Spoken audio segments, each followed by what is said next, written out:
How to get free access to the world's largest online sales lead database. It's the legal US government hack to get off-market acquisition leads free. So what's this presentation about? It's how anyone in the United States can generate off-market acquisition leads for free. We are Matt Anderson, and that's him right here. I'm going to introduce him. That's Matt Anderson. He's an investor, advisor, consultant, accelerated growth architect.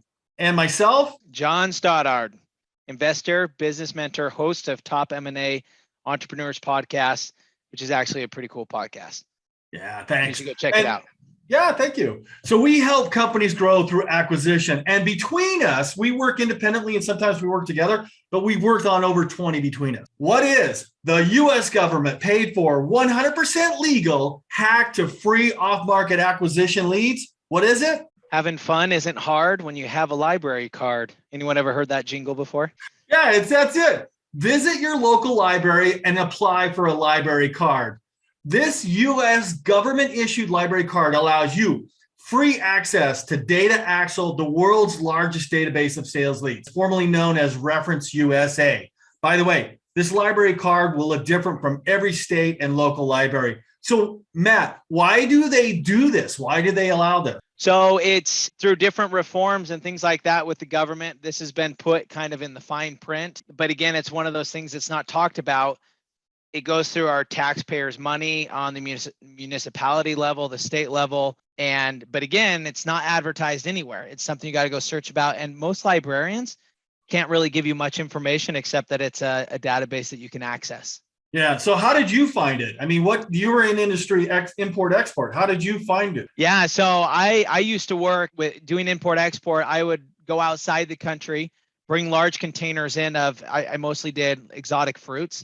I'd bring large containers in and then I would bulk sell that to other manufacturers around the country, private label contractors. And this is how I would pinpoint those individuals. And I just went about searching because I have a background in like through the Freedom of Information Act, you'll kind of see that FOIA in all caps. With that act and that law through the federal government, you can understand supply chains of other individuals and know what they're doing. So going through that act, that's when I stumbled upon DataAxle. Cool. So let's do this. This is step number 1. Visit your local library and apply for a library card. Number 2, go to your local library website. Now you're going to be issued a username and library card number. And again, this landing page is for mine, which is Pima County Public Library. It's going to look completely different for every state and local library.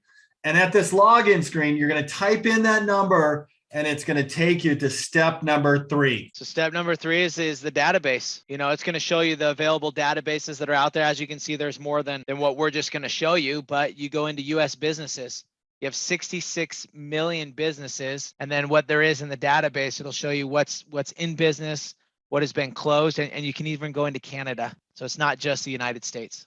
Ah, beautiful. So there's 66 million businesses. You click on search, and then it'll take you to advanced search right here. You don't have to put anything in the fields. Just click on advanced search, and that will take you step number 5, which is filling out this profile. So Matt, tell us a little bit more about this profile and what we need to fill out. Yeah, so just when you're filling this out, just be aware on the right-hand side of your screen, it'll say record count. And you see it says 16,579,050, right? So we're starting out with a certain count there. And below it, it's checked. It says verified businesses, so phone verified and quality checked. So that means an individual has actually reached out and they say who they are business-wise. It doesn't mean all the numbers are absolutely correct. But with that being said, you can skim this way down and start to create that funnel, search by executive name, if you know who you're searching for, right? And that's kind of how this is set up in the beginning.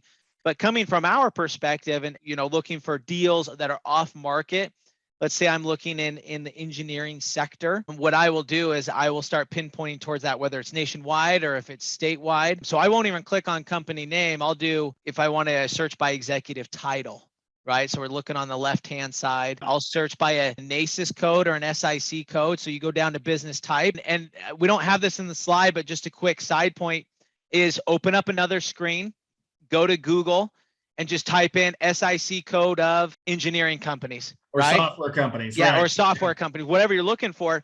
And you're going to get two things that are from the SIC code. It's going to be the short version, which is 4 numbers, and it's going to be more general. And then there's anywhere from 2 to 4 numbers after that that's going to make it super specific. So if it's in civil engineering, or if it's construction, or whatever that type of engineering is. But sometimes when you search super specific, so anywhere from 6 to 8 numbers, it might come up as a 0 count on your record count on the right-hand side. So always search it general first, then it'll show you all the specifics. And then when you go through, you can click on the specifics that you want. All right. So that's just kind of a little trick to get around that. All right, let's go to step number 6, which is filling out the filters a little bit more. And that's ownership, financial data, special selects, and exclusions. And I want to point out this special selects here because you want somebody with the web address, because I'll tell you about this a little bit more at the end. Anything on here that you'd like to point out that what you found, Matt, that you should select? Yeah. So year, just under special selects, year established. Sometimes it only goes by that year, but you just play with that a little bit, just because you want to get older companies, not someone that formed 3 months ago, right? Or 3 years ago. Maybe you want someone who's been in the industry and it's kind of gone through the ups and the downs. Something else that I like in here is a lot of this stuff, they go by algorithms, but things that are solid in here that are public record that they can get that are accurate are things like square footage. So if you're saying, hey, if I'm looking for a company that's doing 20 million and I know, manufacturing and it has to be a certain space, if it's a 4,000 square foot facility, that's going to maybe do a little bit more work than a 400 square foot office that someone runs a business out of.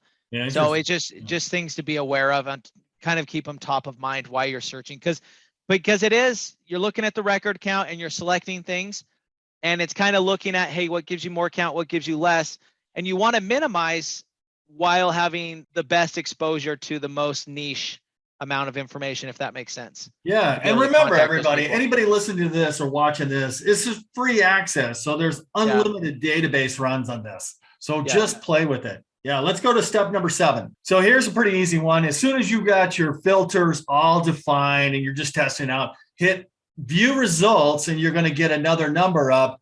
It's going to be a lot less than 16 million. But here's what I did in Tucson, Arizona. I was looking for software companies with the owner 6 years or older, just the CEO, and I found 22 results of software companies with a very specific revenue. As you could see, I get the street address, I get the name, and I get the phone number on this. Go to the next step. I want to click on checkmark or the company name, which is basically a select all, and it chooses all of those. And then I want to scroll down to the bottom. This is step 10, and I want to hit download. So download is going to take me to this next screen, which is a comma delimited screen and a summary. And I want to download the records to me. This is the format you're getting it. It's going to download right on your computer. Once you get to that, what you could do with that data is cold email it through Rocket Mail IO, Snovio, Hunter IO, or Get Prospect. Now, Matt, which ones have you used here, or you use somebody different? For cold emails, I mostly would do a hunter.io. Hunter.io. When I started out doing this, and I have a little bit of experience with Snovio. It looks great. It kind of, they're starting to update more things there. But hunter.io was my first go-to. I mean, it's legwork, just like any of this. You're doing it for free, right? You're not paying for emails, right? But it's good. It's good information all in one area to make a decision of whether you want to headhunt that company or not. And then hunter.io to be able to unmask, that decision maker's email and figure out. Right. So let me give you an example, everybody. Snovio is something I used, and what you could do is you download Bulkit. You want to save those, the name, the address, the company name, and the website address, because Snovio could do a bulk lookup of the email addresses of the individual. Hunter.io does that too. And you could send a bulk cold email to them. So I don't recommend that for everybody, but you can also call. You get the phone number and call. Now, that's a lot harder today to call somebody at their business and go into the voicemail. People just don't answer the phone call as much, but you could use direct mail to start it off. And there's a number of companies. I don't recommend one over the other. I've used Printing for Less, but there's Sendoso, Printing for Less, Vistaprint, Postal.io. And I just want you to let you know, Matt and I are not affiliates or compensated anyway by these companies in any manner. All right. So how do you get in touch with us? If you have any further questions, just go to Matt Anderson, look for this picture on LinkedIn, or go to John Stoddard, look for my picture on there. And definitely feel free to, subscribe to my podcast, which is the Top M&A Entrepreneurs. Thanks, Matt. Hey, thanks, John. All right. Good luck, everyone.